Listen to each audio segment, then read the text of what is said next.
Good morning each and everyone. I hope आपको CA foundation पढ़ने में थोड़ा बहुत मज़ा आ रहा होगा। थोड़ा आ रहा है कि बहुत आ रहा है? थोड़ा ही आ रहा है, बहुत क्यों नहीं आ रहा?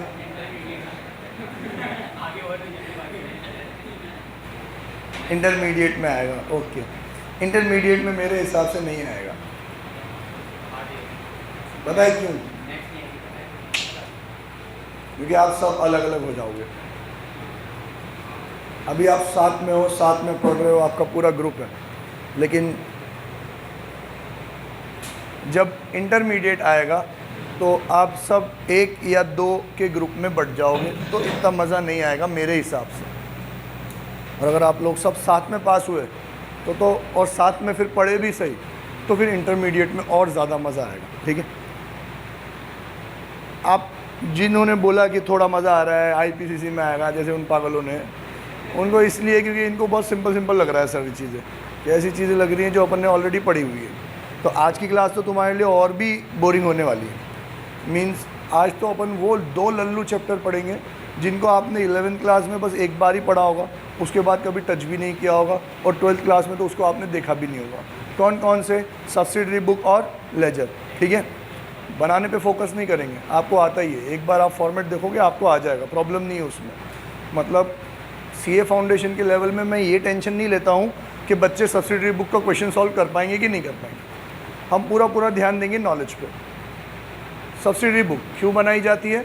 सर, काम को डिवाइड करने के लिए और स्पेसिफिक इंफॉर्मेशन को गेन करने के लिए। हम सिर्फ जर्नल एंट्री में एंट्री करते हैं तो सिर्फ डेबिट और क्रेडिट की नॉलेज मिल पाती है और किसी काम की नहीं होती। और मेरे हिसाब से जर्नल एंट्री तो बिल्कुल ही यूजलेस है जब तक कि लेजर ना बने। आप खुद सोच लो ये बात कि जर्नल एंट्री में, जर्नल बुक में एंट्री करी ही क्यों जाती है? ओनली अ सिंगल पर्पस कि सारे ट्रांजेक्शन्स एक साथ रिकॉर्ड हो जाएं, बस। उससे ज़्यादा उसका कोई पर्पस ही नहीं है जर्नल एंट्री का। सोचो आप, और कोई पर्पस है? हम बस इतना चाहते हैं कि सारे ट्रांजेक्शन डेट वाइज एक पर्टिकुलर प्लेस पे आके इकट्ठे हो जाएं, ताकि हमें उनको आगे प्रोसेस करने में आसानी रहे। नहीं तो जर्नल एंट्री का मेरे हिसाब से तो और कोई काम नहीं। और कोई पर्पस सॉल्व करता है? जर्नल एंट्री के बाद होती है आपकी लेजर में पोस्टिंग। लेजर में पोस्टिंग बहुत काम की। आप मुझसे कोई सा भी क्वेश्चन पूछो, लेजर से सॉल्व हो सकता है। आपके पास कैश कितना है, सेल कितने की हुई, परचेज कितनी हो गई, कौन सा खर्चा कितना हो गया, कौन सी इनकम कितनी हो गई, कौन से असेट का बैलेंस कितना है, सब कुछ लेजर से पता पड़ जाएगा। पर जर्नल बुक से कुछ पता पड़ेगा क्या? ना सेल पता पड़ेगी, ना परचेज पता पड़ेगी। हर चीज़ का आपको टोटल करना पड़ेगा, कैलकुलेशन करना पड़ेगा, तो ही जाके सामने आएगी। तो हमने कहा यार मेजर ट्रांजैक्शन तो किसके होते हैं? सेल के और परचेज़ के। तो अगर अपन अब परचेज़ कर रहे हैं राम श्याम मोहन सोहन, तो purchase to Ram, purchase to Shyam, purchase to Sohan, purchase to Mohan, बार बार परचेज़ आ रहा है। और फिर जर्नल बुक में तो सारे ट्रांजैक्शन एक साथ आ रहे हैं, तो खिचड़ी बनी पड़ी है। और अगर खिचड़ी बनी पड़ी है तो हो क्या रहा है? जब मेरे से सेठ जी ने पूछा कि परचेज़ कितनी हुई, तो मुझे तो सारे ट्रांजैक्शन में परचेज़ को क्या करना पड़ गया? ढूंढना पड़ गया। एक तो सोचो मेहनत भी ज़्यादा हो रही है, बार बार परचेज अकाउंट भी लिखना पड़ रहा है, और उसकी कोई यूटिलिटी भी नहीं निकल रही है कि नहीं। तो हमने कहा कि चलो एक काम करते हैं, ये जो ट्रांजैक्शन जो न्यूमरस वे में होते हैं, बहुत ज़्यादा होते हैं, उनकी सेपरेट क्या बना लेते हैं अपन? बुक बना लेते हैं। काम भी बढ़ जाएगा, ट्रांजैक्शन एक तरीके से शॉर्ट भी हो जाएंगे और ईजी भी रहेगा लिखना। लेकिन ईजी करते करते हम हमारे ही पैर पे कुल्हाड़ी मार बैठे कि यार अब एक बुक बनाऊं जिसमें डेट नेम अमाउंट लिखूं। तो एक काम करता हूं, इसी बुक से मैं एक पर्पस और सॉल्व कर लेता हूं। इस बुक में कुछ एक्स्ट्रा डिटेल्स पुट कर देता हूं, ताकि मुझे वापस से बिल बुक की तरफ या फाइलों की तरफ ना जाना पड़े। तो मैंने कौन सी इन्फॉर्मेशन पुट करी? आप देख सकते हैं कि ये मैंने परचेज बुक का फॉर्मेट बना दिया है। डेट, पर्टिकुलर्स मतलब name of suppliers, invoice number, INV number लिखा हुआ है, इनवॉइस नंबर। इनवॉइस नंबर मतलब मैं परचेज करके लाया, सामने वाले ने बिल बना के दिया होगा ना, वो बिल नंबर में यहाँ लिख दूंगा। देन LF लेजर फोलियो, आप जानते ही हो। डिटेल्स मतलब अगर कोई कैलकुलेशन करनी होगी तो वो इस कॉलम में करूँगा। टोटल यहाँ पे लिखेंगे अपन, जो नेट अमाउंट जिसकी एंट्री पास करते हैं वो नेट अमाउंट का लिखेंगे अपन टोटल के कॉलम में। Done, okay. अब मैंने परचेज़ किया सूर्य इलेक्ट्रिक स्टोर से। सारी चीज़ें क्वेश्चन में गिवन होगी, जितना भी अभी मैंने लिखा है ये सारी चीज़ें क्वेश्चन में गिवन होगी। सॉल्व किया नहीं है अभी, आप देख लो, ऑब्जर्व कर लो। डेट गिवन होगा, किससे परचेज करके लाए, कहाँ है वो बंदा, वो भी गिवन होगा।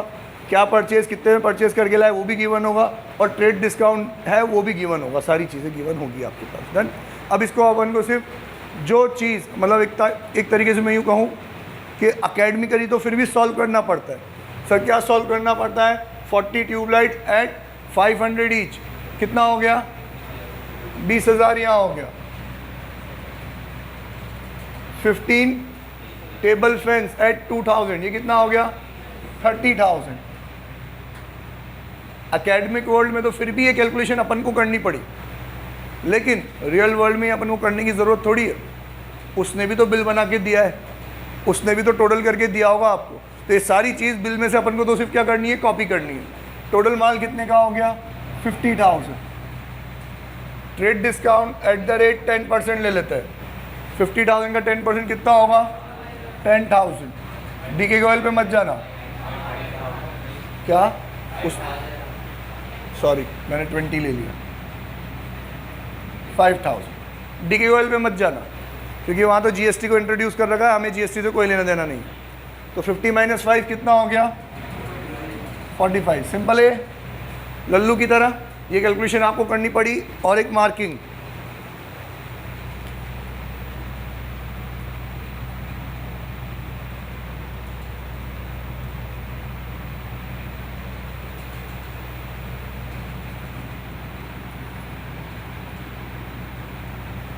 ये चीज़ें सब्सिडी बुक में हमने एक्स्ट्रा लिखी जो अपन जर्नल एंट्री में नहीं लिखते थे। एग्री कर रहे हो?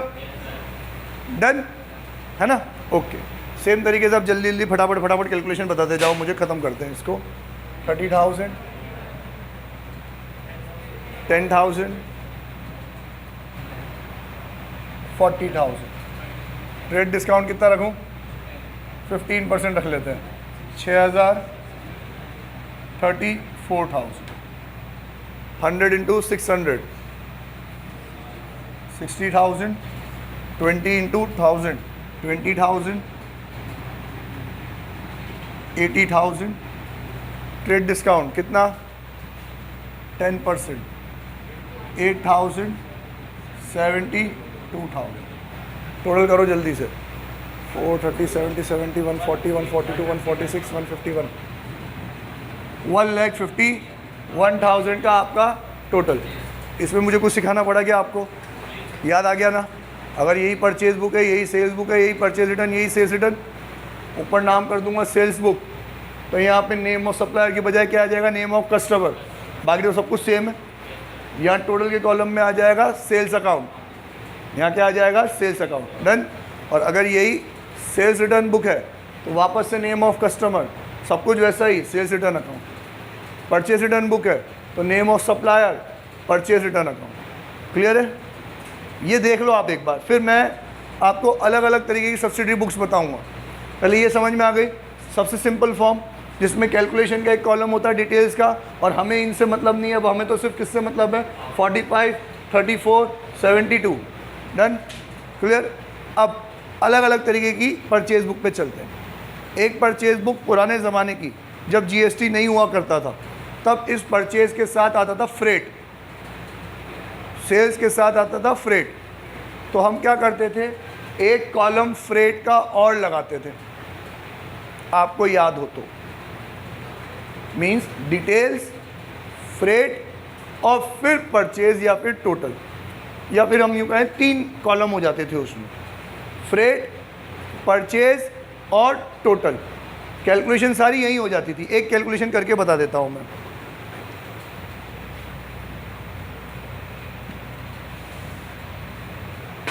मान लो इसी क्वेश्चन में 1,000 का फ्रेट भी है, तो 50 - 5 45,000 प्लस करते थे 1,000 का फ्रेट, यहाँ लिखेंगे ऐड फ्रेट 1,000, यहाँ टोटल लिख देते थे 46,000। डन। आपको एक बात याद है कि ट्रेड डिस्काउंट की एंट्री पास नहीं होती है ना?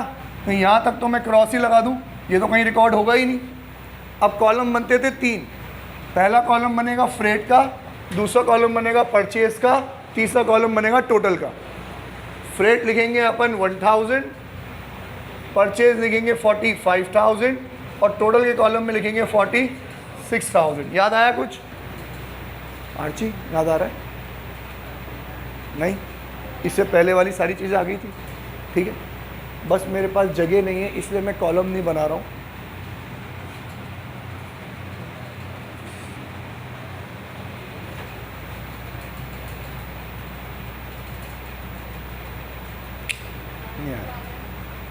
इसमें कुछ नया नहीं किया बेटा अपन ने। एक चीज़ और ऐड कर दी, वो क्या थी? फ्रेट। वो किसी किसी क्वेश्चन में आएगी, वैसे आईसीआई उसको लोड नहीं लेता है। आईसीआई को मतलब ही नहीं है। वो कह रहे हैं कि परचेज जब करके लाओ तब फ्रेट, कैरेज वगैरह जो भी होता है वो आप अलग से रिकॉर्ड करते हो। तो आप सिंपल वाली परचेज बुक बना दो और फ्रेट की जर्नल एंट्री अलग से पास कर दो। Freight account debit to cash account, उसकी जर्नल एंट्री अलग से पास कर दो। आप तो यही सिंपल वाली बनाना, डिटेल्स और टोटल। हम सिखाते हैं, डीके गोयल वाले साहब सिखाते थे पहले कि अगर फ्रेट अलग से आ जाए तो यही कैलकुलेशन में जोड़ देना। टोटल का अमाउंट पहले आप डायरेक्टली टोटल के कॉलम में ले जाते थे, अब वहाँ नहीं ले जाएंगे, उसमें 1000 का फ्रेट भी ऐड करेंगे। ये कितना हो गया? 46,000। ठीक है,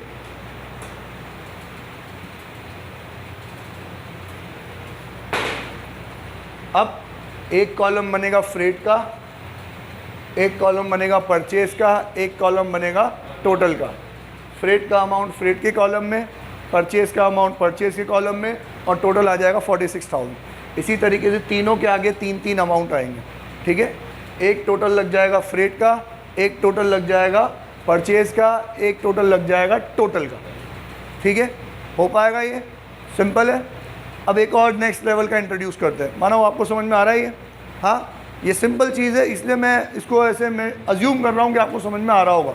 मेरे ख्याल से यहाँ पे कुछ और ज़्यादा समझाने की ज़रूरत नहीं है। डिफ़िकल्ट तो जीएसटी वाली सब्सिडी वो बनती है, सब्सिडरी बुक, जिसमें अब आपको फ्रेट इंक्लूड नहीं होगा। फ्रेट इंक्लूड नहीं होगा अब, और अगर होगा तो पहले फ्रेट ऐड होगा, उसके बाद क्या लगेगा? जीएसटी। बट ये बहुत कंट्रोवर्शियल चीज़ है। फ्रेट हम तभी ऐड कर सकते हैं यहाँ पे कि अगर फ्रेट सेम पार्टी हमसे चार्ज कर रही है तो। अब ये बात समझना, मैंने नाम भूल गया मैं तेरा, प्रथम।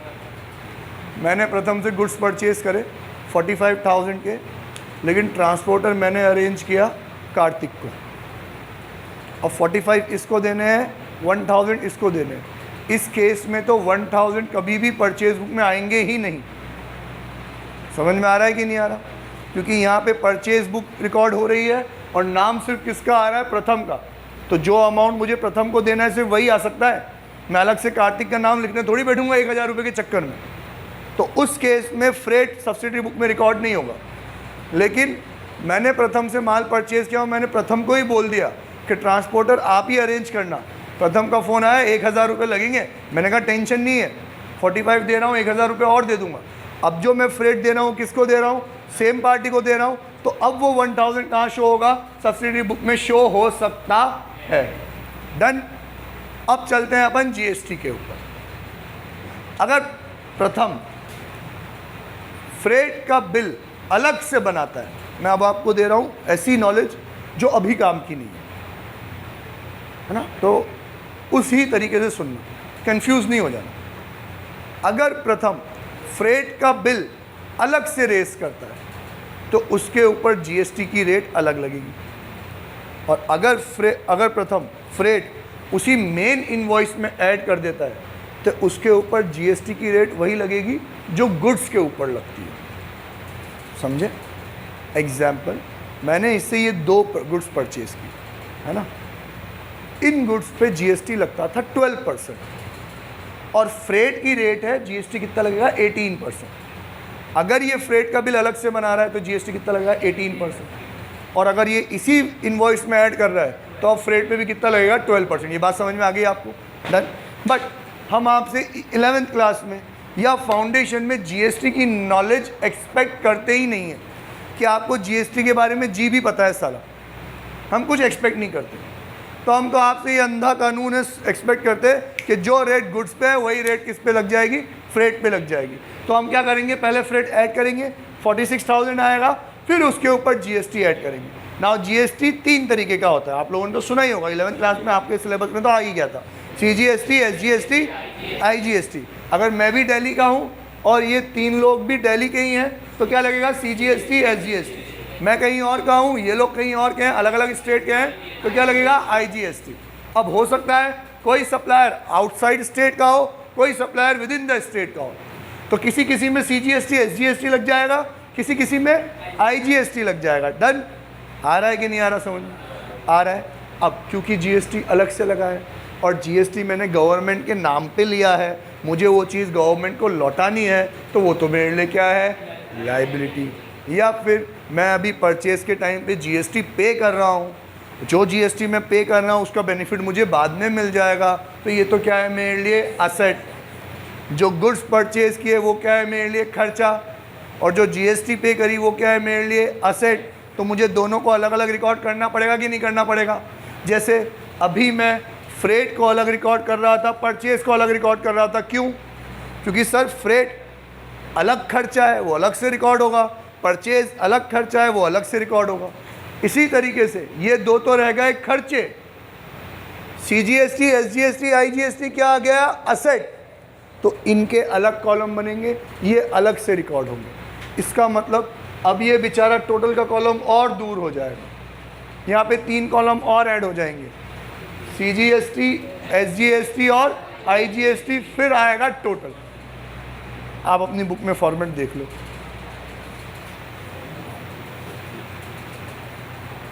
मेरे हिसाब से फ्रेट का कॉलम नहीं होगा उसमें, डायरेक्ट परचेज है, इनपुट CGST, इनपुट SGST और इनपुट IGST और फिर टोटल का कॉलम। समझ में आ रहा है कि नहीं आ रहा? डन? हाल फिलहाल ये सिर्फ मेरे को आपको बताना था कि ऐसा होता है, फाउंडेशन में ऐसा नहीं आएगा। आपका नसीब ख़राब निकला तो मे भी आ जाए, जनरली अभी तक नहीं आया, 4 साल हो गए, तो आगे भी नहीं आएगा, हम ये एक्सपेक्ट कर सकते हैं। ठीक है, तो मुझे सिर्फ समझाना था ऐसा होता है। हाल फिलहाल हम स्टिक करते हैं किस पे? डिटेल्स के कॉलम पे और टोटल के कॉलम में। अब छोटी मोटी बातें,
कंप्लीट। अब यहाँ देखो, सेल्स बुक है, परचेज बुक है, इनवॉइस नंबर, ठीक है, लेकिन परचेज रिटर्न और सेल्स रिटर्न में आता है डेबिट नोट नंबर और credit note number. Debit note को डेबिट नोट क्यों बोलते हैं, क्रेडिट नोट को क्रेडिट नोट क्यों बोलते हैं, और सेल में डेबिट नोट आएगा कि क्रेडिट नोट आएगा, कि परचेज में डेबिट नोट आएगा कि क्रेडिट नोट आएगा? बताओ, कौन बताएगा मुझे? हैंड रेज करो। 100 बातों की एक बात, डेबिट नोट कब आएगा, क्रेडिट नोट कब आएगा, बस इतना समझाना।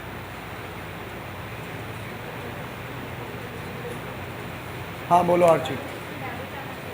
परचेज में डेबिट नोट आएगा और सेल्स में क्रेडिट नोट आएगा। जो जो इससे एग्री करता हो वो हैंड रेज करो। परचेज में डेबिट नोट, सेल्स में क्रेडिट नोट, जो इनसे एग्री करता है वो 3 जने, और मतलब बाकी जो लोग हैंड रेज नहीं कर रहे ये एग्री कर रहा है, बाकी जो लोग हैंड रेज नहीं कर रहे मतलब वो वाइस वर्सा कहना चाह रहे हैं कि परचेज में आएगा क्रेडिट नोट, सेल्स में आएगा डेबिट नोट। अच्छा, अब तीसरी कैटेगरी कि जिनको पता नहीं है,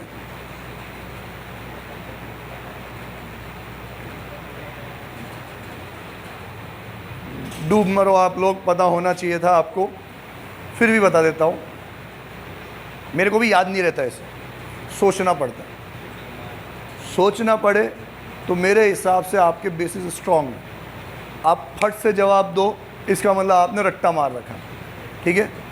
उस टाइम पे मैक्सिमम लोग रट्टा ही मारते हैं। मैं आपको इसका रियल लॉजिक बताता हूँ। जब आप परचेज़ करके लाए सूर्य इलेक्ट्रिक स्टोर से, तब हमने एंट्री क्या पास करी? प्रथम परचेज़ करके लाए, जर्नल एंट्री क्या पास करी? Purchase account debit to Surya electric store account. Agreed? फिर मैंने उसको माल रिटर्न कर दिया, मैंने उसको माल रिटर्न कर दिया, क्या एंट्री करूँगा? Surya electric store account debit to purchase return, ठीक है। अब इस एंट्री में पहले सूर्या इलेक्ट्रिक स्टोर क्रेडिट हुआ था, फिर अब वो क्या हो गया? डेबिट हो गया। तो अब रिटर्न की एंट्री में वो डेबिट हो रहा है ना, तो हम उसको एक लेटर बना के देंगे जिसको बोलते हैं डेबिट नोट। ये कहानी यूँ बनती है कि सर मैंने आपसे गुड्स परचेज किए थे, तो मेरे ऊपर लाइबिलिटी थी, तो मैंने आपको क्या कर रखा था? क्रेडिट। पर आपके 100 एंड 100 गुड्स ख़राब निकले हैं, या दूसरी कैटेगरी के आ गए हैं, या आपने बिल ज़्यादा रेट लगा दिया है, या एक्स्ट्रा क्वांटिटी भेज दी है, 100 एंड 100 कुछ भी रीज़न हो, तो मैं इतने गुड्स आपको वापस कर रहा हूँ। अब मैं इतने गुड्स आपको वापस कर रहा हूँ, तो इतने अमाउंट से मैं आपका अकाउंट क्या कर रहा हूँ? डेबिट कर रहा हूँ, इसलिए उसको अपन क्या बोलते हैं? Debit note. समझ में आया? पार्टी का अकाउंट अपन क्या कर रहे हैं? डेबिट कर रहे हैं, तो क्या बोलेंगे इसको? Debit note. डन। तो परचेज रिटर्न आएगा तो डेबिट नोट, क्योंकि पार्टी का अकाउंट क्या कर रहे हैं अपन? डेबिट। इसी तरीके से तो सेल्स में क्या आएगा? क्रेडिट नोट, क्योंकि पहले पार्टी का अकाउंट क्या था? डेबिट, है ना। एंट्री करी थी Surya electric store account debit to sales account, अब वो डेबिट है, कस्टमर है मेरा, डेटर है, असेट है, क्या कर दिया मैंने उसको? डेबिट। अब उसकी तरफ से कंप्लेन आएगी, मैं तो आगे लेके बोलूँगा नहीं, ला ला मेरा वापस कर दो, तो भाई वही कहेगा कि सर आपके गुड में 100 एंड 100 डिफेक्ट है, हम वापस कर रहे हैं। तो वो तो मुझे क्या लिख के भेजेगा? Debit note. समझो आप, उसकी तरफ से तो मुझे क्या आएगा? Debit note. और मैं एक्सेप्ट करूँगा कि हाँ चलो ठीक है, मैंने आपकी बात रखी, 100 एंड 100 का माल आपने वापस भेज दिया है, तो अब मैं इतने अमाउंट से आपका अकाउंट क्या कर रहा हूँ? क्रेडिट कर रहा हूँ। तो ये मेरी तरफ से लेटर जाएगा उसको, तो उसको बोलेंगे अपन क्रेडिट नोट। डन। समझ में आया कि नहीं आया? क्लियर है? ओके। तो इस तरीके से अपन याद रखें। कुछ लोग सिंपल करने के लिए, जैसे मैं भी बच्चों को जब ट्रिक बताता हूँ तो मैं रट्टा पढ़वाने के लिए बोल देता हूँ कि उस टाइम पे आपको इतना ना सोचना पड़े। तो परचेज डेबिट होता है तो डेबिट नोट, सेल क्रेडिट होता है तो क्रेडिट नोट। वो आज के मेरे को तो ऐसे ही याद था, पर ये लॉजिक नहीं है।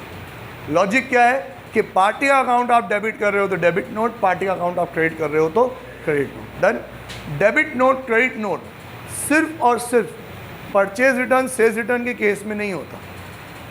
डेबिट नोट, क्रेडिट नोट हर उस केस में होता है जब हम पार्टी का बैलेंस क्या करते हैं? चेंज करते हैं without any purchase sale.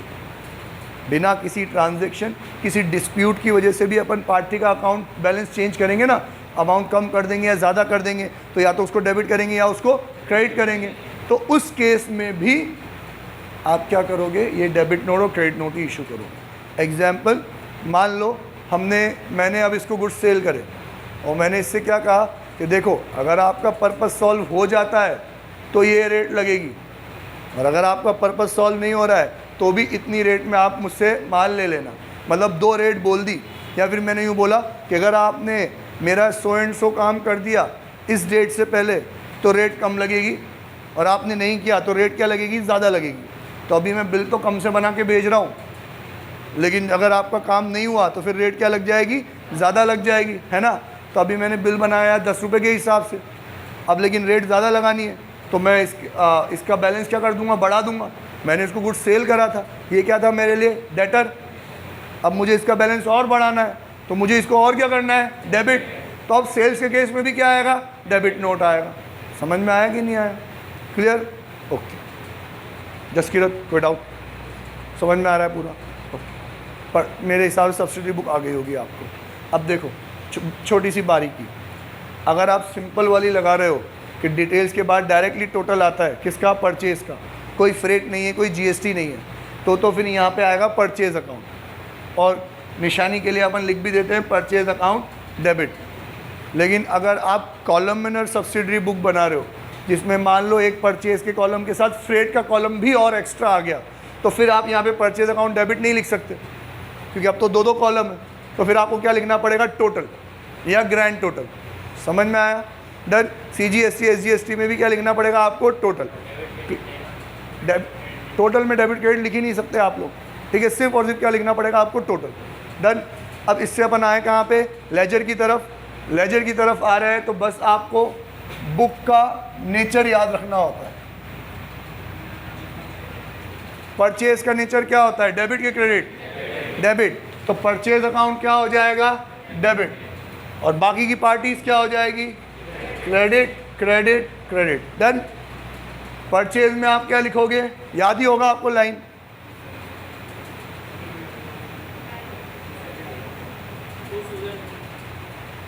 Purchase में जैसे मैं सिंपल एंट्री करके बता दूं आपको, आपने एंट्री पास करी थी purchases account debit to Surya electric store account. Done.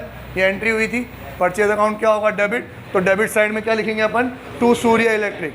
अब एक से तो परचेज किया नहीं है, तो आप दो दो तीन तीन चीज़ लिखोगे, to Surya electric, to new light, to Ravindra electric company. अगर यह वापस से लिस्ट आपको बनानी ही थी तो फिर सब्सिडी बुक क्यों बनाई आपने, तो मैं डबल डबल मेहनत नहीं करूँगा, शॉर्टकट सिखाया होगा आपको।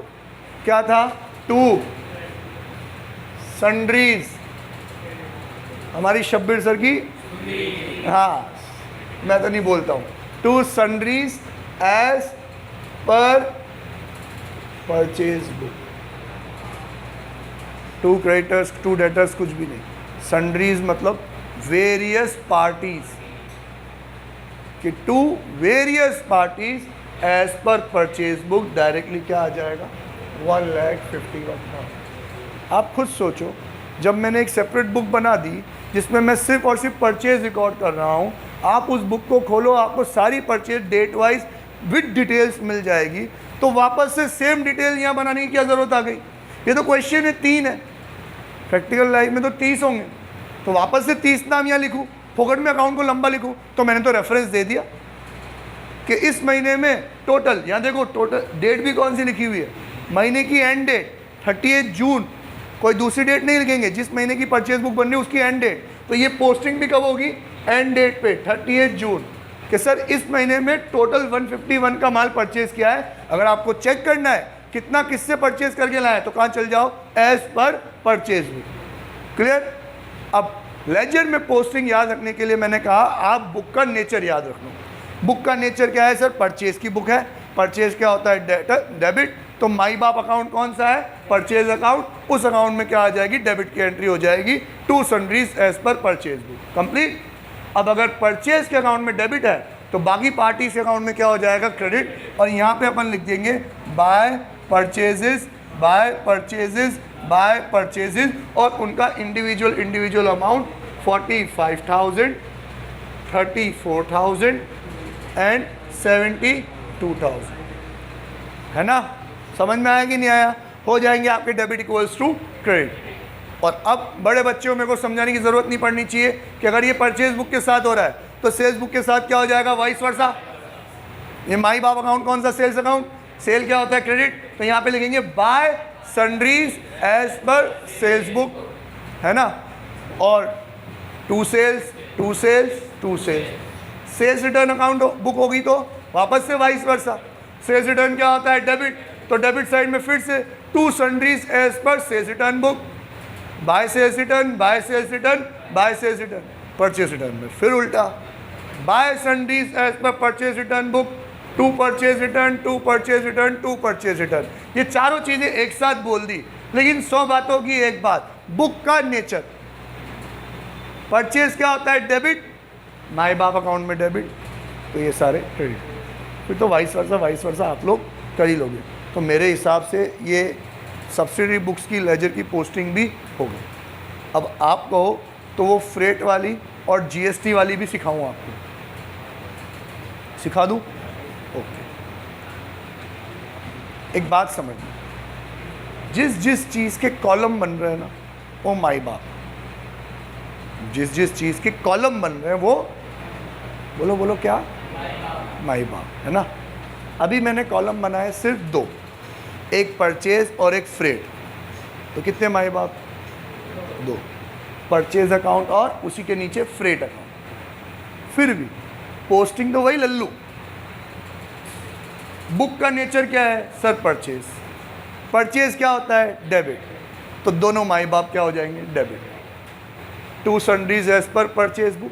फ्रेट में भी same line, to sundries as per purchase book, purchase में परचेज का टोटल, फ्रेट में फ्रेट का टोटल। क्लियर। अब आते हैं अपन चुन्नू मुन्नू के पास, पार्टीज के पास। पार्टीज में आपने क्या लिखा, बाय परचेजेस, तो अब एक कॉलम नहीं है, कितने कॉलम है? 2। तो by purchases by freight, by purchases by freight, by purchases by freight, done, simple. अब प्रो लेवल है ना, कौन सा? सर जीएसटी भी आएगा। तो मैं तो वापस से कहूँगा, अब कॉलम कितने बन गए? Purchase, CGST, SGST, IGST, 4। या फिर purchase, freight, CGST, SGST, IGST. अब कितने माई बाप? कॉलम कितने बने? 5। तो माई बाप कितने हो गए? 5। डन। वापस से आप तो किसको याद रखो? नेचर। परचेज क्या होता है? डेबिट। तो पांचों माई बाप लाइन से क्या हो जाएंगे? Debit. 2 sundries as per purchase book, 2 sundries as per purchase book, 2 sundries as per purchase book, 2 sundries as per purchase book, 2 sundries as per purchase book. सबके अंदर अपने अपने कॉलम का क्या आ जाएगा? टोटल। अब इतना तो बेवकूफ़ कोई भी नहीं होगा कि जो परचेज में जीएसटी का टोटल लिख रहा है और फ्रेट में भी जीएसटी का टोटल लिख रहा है और बाकी जगह कुछ का कुछ, मतलब वो तो नशे में ही है फिर तो, है ना। जिस अकाउंट है उस अकाउंट का क्या आएगा? Total complete. डिटेल का टोटल कभी लगता नहीं है, डिटेल तो सिर्फ रफ वर्क है हमारा, है ना, डिटेल का टोटल तो लगता नहीं है। ग्रैंड टोटल का भी टोटल लगाने की ज़रूरत नहीं है आपको, क्योंकि आपने 5 कॉलम अलग अलग टोटल लगा दिए। अब यहाँ जो पार्टीज़ है उसमें 2 फंडे चलते हैं। इंडिविजुअल जो पार्टीज़ है ना उसमें 2 फंडे चलते हैं। या तो आप हर उसमें 5 चीज़ें लिखो, by purchase, by freight, by CGST, by SGST, या फिर by purchase, by freight, by IGST, है ना। या तो सीजीएसटी एसजीएसटी आएगा या आईजीएसटी आएगा, तीनों चीज़ एक साथ तो नहीं आ सकती। क्लियर? मतलब लिखने में हो सकता है 4 चीज़ लिखने लग जाए, by purchase, by freight, by CGST, by SGST. तो 4 इधर 4 इधर, बहुत लेंदी हो जाएगा। तो आप चाहो तो ये एक टेक्निक होती है, आप यहाँ पे भी लिख सकते हो by sundries as per purchase book, by sundries as per purchase book, by sundries as per purchase. और अमाउंट कौन सा लिख दोगे? टोटल वाला। अमाउंट कौन सा लिख दोगे? टोटल वाला। एक एग्जांपल लूँ मैं आपसे कि मान लो ये जो 45,000 था, ये 45,000 तो परचेज का था, फिर फ्रेट का टोटल था 1,000, और एग्जांपल ले रहे हैं अपन इन दोनों का 46, और उसके ऊपर सीजीएसटी एसजीएसटी था 3,000। टोटल कितना हो गया आपका? 52,000। तो 2 तरीके, एक तो आम जिंदगी, आप 52 को भूल जाओ, आप ये 4 चीज़ अलग अलग लिखो सूर्य इलेक्ट्रिक स्टोर के अकाउंट में। By purchases account 45, by freight 1,000, by CGST, by SGST 3,000। एक तो ये तरीका है ना, मेहनती वाला। या फिर इन सब के बदले में एक चीज़ लिख दो, by sundries as per purchase book. Directly कितना? टोटल 52। बात वही पड़ेगी कि नहीं पड़ेगी? मैं वापस से वही कह दूंगा, अरे तुम्हें जानना है कि 52,000 का ब्रेकअप क्या है, तो आप कहाँ चल जाओ? परचेज बुक में चले जाओ, ख़त्म बात। परचेज बुक में कैसे जाओगे कि ये जो एंट्री हो रही है ये एंट्री तो डेट वाइज ही होगी, 2 जून। तो आप परचेज बुक में जाओ, 2 जून 2017 की डेट देखो और उसमें सूर्य इलेक्ट्रिक स्टोर अकाउंट का अमाउंट देख लो आप, ये 52,000 आ रहा होगा, और जो भी ब्रेकअप है आप वहाँ चेक कर सकते हो। क्लियर? ये तरीका ऑथर्स नहीं अपनाते, पर इसमें कोई हर्ज नहीं। ऑथर्स नहीं अपनाते मतलब डी के गोयल साहब ये तरीका आप नहीं अपनाते, और आईसीआई में तो ये है ही नहीं जीएसटी वाला कंसेप्ट, तो आपको किसी बुक में नहीं मिलेगा, पर काम हमारा वही करेगा। डन? ओके, दोनों चीज़ समझ लिया अपन ने।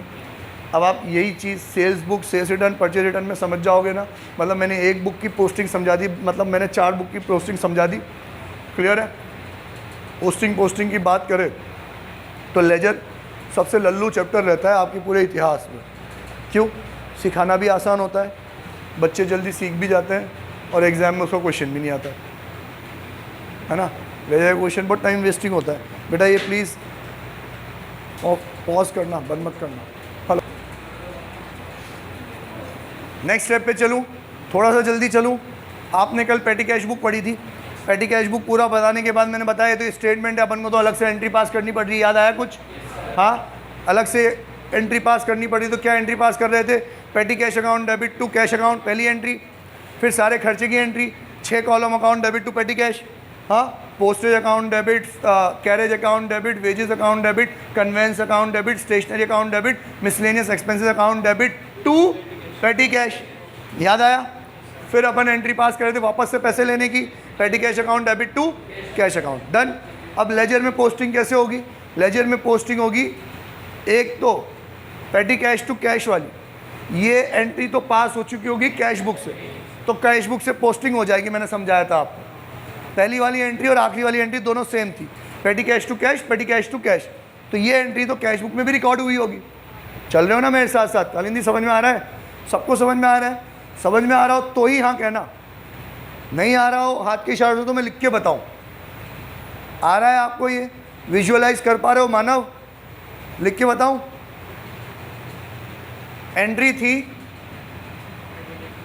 पेटी cash account debit to cash account. मैंने आपको कल ये समझाया था कि ये एंट्री पास करने की ज़रूरत नहीं है, क्योंकि ये ऑलरेडी कैश बुक में रिकॉर्ड हो गई होगी। सर कैश बुक में कैसे रिकॉर्ड हुई होगी? कैश बुक में 2 साइड होती है, आया तो डेबिट, गया तो क्रेडिट। तो जाने वाली साइड में इसने लिखा हुआ होगा बाय पेटी कैश, होगा ना? उस बाय पेटी कैश से अपन पेटी कैश के लेजर के अकाउंट में पोस्ट कर सकते हैं। क्या लिखेंगे? To cash.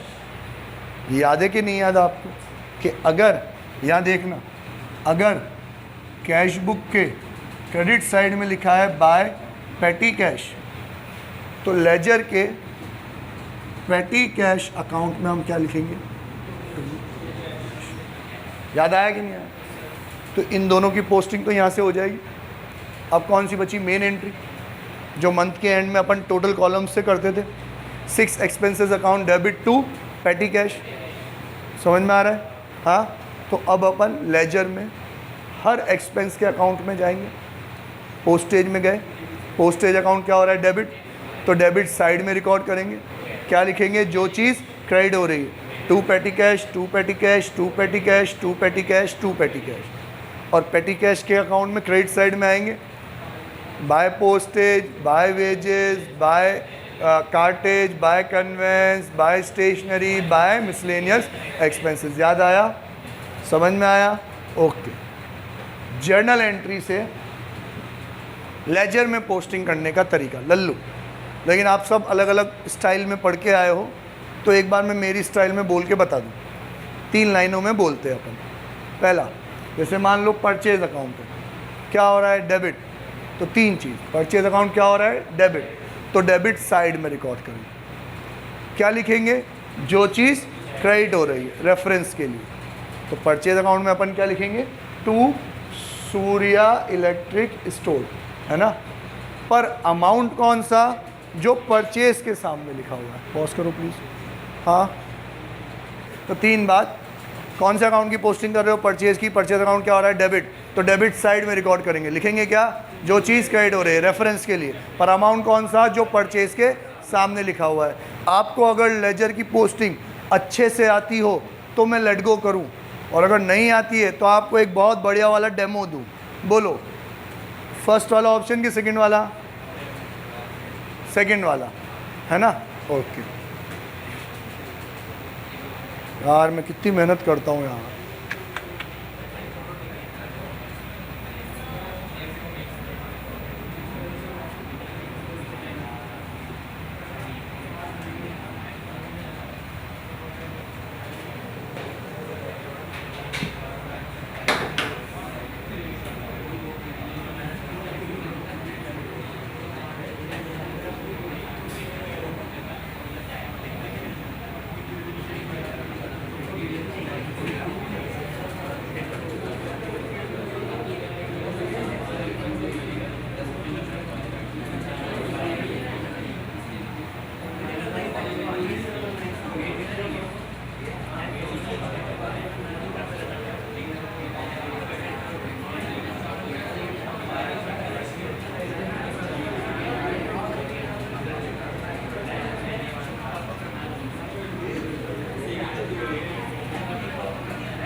सुनो जल्दी।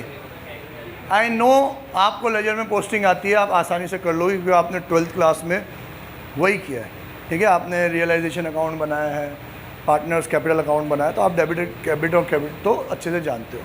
बस एक बार हमारा माइंडसेट सेम हो जाए, हम सेम ट्यूनिंग पे आ जाए, इसलिए मैं ये बातें बोल के बता रहा हूँ। मान लो कैश 4000, बेड डेट 6000 और राहुल अकाउंट 10000। बेड डेट की एंट्री 10,000 लेने थे, 4 मिल गए, 6 टूट गए। अब इसकी लेजर में पोस्टिंग क्या होगी? 1 बाय 1। सबसे पहले क्या आ रहा है? Cash account. कैश अकाउंट क्या हो रहा है? डेबिट। तो डेबिट साइड में लिखेंगे, क्या लिखेंगे? जो चीज़ क्रेडिट हो रही है, to Rahul. Cash account debit हो रहा है, डेबिट साइड में लिखेंगे, क्या लिखेंगे? जो चीज़ क्रेडिट हो रही है, पर अमाउंट कौन सा? जो कैश के सामने है ना।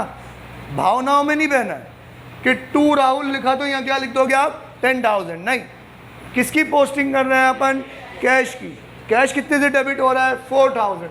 तो ये जो जर्नल एंट्री है ना, ये तो सिर्फ एक कमांड है। क्या कमांड है? कैश अकाउंट डेबिट, मतलब कैश को क्या कर दो? डेबिट कर दो। डेबिट कर दो मतलब डेबिट साइड पे रिकॉर्ड कर दो। कितने से? 4,000। क्यों करे सर? Due to Rahul. किसने दिए पैसे? राहुल। जैसे अगर मैं कैश में ही कैश लिखूंगा तो समझ में नहीं आएगा ना, आया तो कहाँ से आया? तो क्या लिखा मैंने? टू राहुल। समझ में आया? सेम सेंस कहाँ पे? बेड डेट, ये हो गई पोस्टिंग। अब किसकी है? बेड डेट की। बेड डेट अकाउंट क्या हो रहा है? डेबिट। तो डेबिट साइड में रिकॉर्ड करेंगे, क्या लिखेंगे? जो चीज़ क्रेडिट हो रही है, फिर से टू राहुल। अमाउंट कौन सा? जो बेड डेट के सामने है, 6। डन। तीसरा, अब क्या बचा? सर राहुल क्या हो रहा है? ये क्रेडिट, तो क्रेडिट साइड में लिखेंगे, क्या लिखेंगे? जो चीज़ डेबिट हो रही है। सर दो चीज़ डेबिट हो रही है, तो दोनों लिखेंगे। तो by cash, by bad debt. अब देखना, समझना अच्छे से। राहुल क्या हो रहा है? क्रेडिट, तो क्रेडिट साइड में लिखा, लिखेंगे क्या? जो चीज़ डेबिट हो रही है। सर दो चीज़ डेबिट हो रही है, दोनों लिख दिया। अमाउंट कौन सा?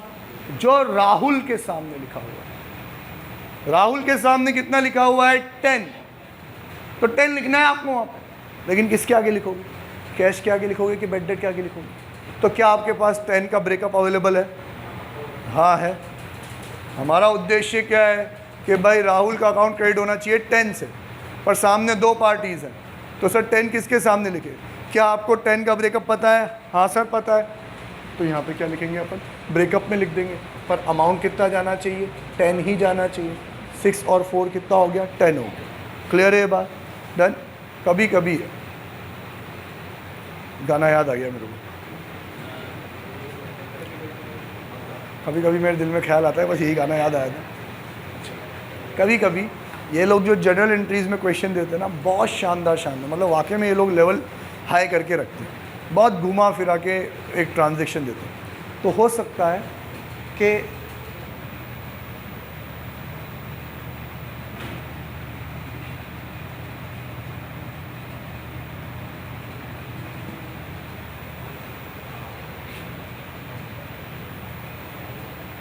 अब तुम पोस्टिंग करके बताओ तो मैं मानूं। मतलब अगर मल्टीपल डेबिट्स हो और उसी एंट्री में मल्टीपल क्रेडिट्स भी हो, इम्पॉसिबल है, मुश्किल है। रेशियो में करेंगे? नहीं, आपको पता नहीं है ना कि 7,500 में से कितना डूबा कितना मिला, 2,500 में से कितना डूबा कितना मिला। आप रेशियो में थोड़ी कर सकते हो, 3:1 थोड़ी कर लोगे आप। तो फिर कैसे करेंगे? अरे बहुत लल्लू सी ट्रिक है, बहुत लल्लू सी, आपने कभी देखी नहीं होगी इसलिए आपको याद नहीं। सिंपल। अब आप कैश अकाउंट को डेबिट करने जाओगे, कहोगे हम तो डेबिट करेंगे, लिखेंगे क्या? जो चीज़ क्रेडिट हो रही है। अब दो चीज़ लिखते ही तो बेड़ा गर्क हो जाएगा। आपके पास 4,000 का ब्रेकअप है ही नहीं, तो आप दो चीज़ नहीं लिखोगे। कौन सी लिखेंगे? अक्कड़ अक्कड़ बम्बे वो। फिर नहीं, हम लिखेंगे टू सन्ड्रीज। क्या लिखेंगे? सिंपल, हर जगह। सर ब्रेकअप किसी का भी अवेलेबल नहीं है मेरे पास, ना 4 का है, ना 6 का है, ना 7.5 का है, ना 2.5 का है। ब्रेकअप तो किसी का भी नहीं है, तो बस to sundries by sundries by sundries. To sundries 4,000, to sundries 6,000, by sundries 7,500, by sundries 2,500। Simple, आया समझ में? डन? नो सर कोई बोला? सबको आ गया समझ में? पक्का? चलो आज के लिए इतना ही, फिर कल मिलते हैं अपन, तब तक के लिए बाय, टाटा सी। कल अपना लेजर हाफ लेक्चर में कंप्लीट हो जाएगा। मैं फॉर्मली आपको जर्नल, कैश बुक, पेटी कैश बुक, सब्सिडरी बुक्स सबसे लेजर में पोस्टिंग बता दूंगा, ठीक है? तो कल हमारे लगभग अकाउंटिंग के 2 स्टेज कंप्लीट हो जाएंगे, एक रिकॉर्डिंग और एक क्लासिफिकेशन, ठीक है? Bye bye.